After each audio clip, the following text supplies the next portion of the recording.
Pilgrims from all over still bow low at this entrance. It's why the church continues to invite us to meet Christ in humility, not spectacle.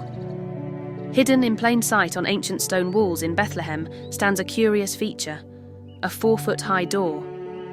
It's part of one of Christianity's most sacred places, the Church of the Nativity, built over the birthplace of Jesus. And it tells a story both humble and profound.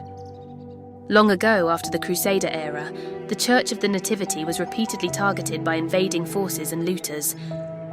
To protect the holy site, a new entryway was constructed much smaller than a normal doorway. The logic was simple. No horse or armed rider could enter, and every pilgrim, no matter how important, would have to bend low to step inside.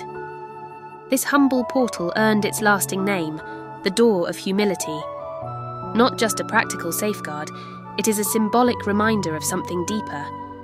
The Saviour of the world was not born in glory, but in a stable, wrapped in swaddling clothes and laid in a manger. To enter the place of his birth, one must stoop, literally and spiritually. A sweet story.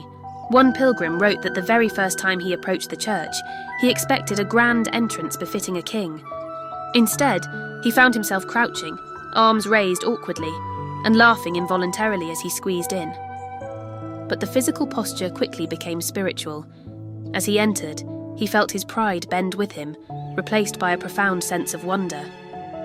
In that tiny moment, he realized the lesson of Bethlehem. God's greatness is found not in grandeur, but in humble love.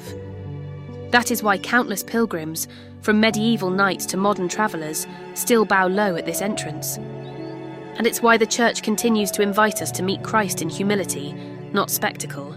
The Door of Humility reminds us that faith isn't about standing tall before God, it's about bending low before Him. And just as pilgrims have carried the memory of Bethlehem in their hearts for centuries, so can you bring a piece of that sacred story into your home. The Bethlehem stone antique metal standing crucifix contains stone from the Holy Land, a tangible connection to the land where Christ was born, walked, and saved us. Displayed in your home, it becomes a daily reminder that Christ came not in splendour, but in humility. We are invited not to stand tall in our own strength, but to lean fully on His,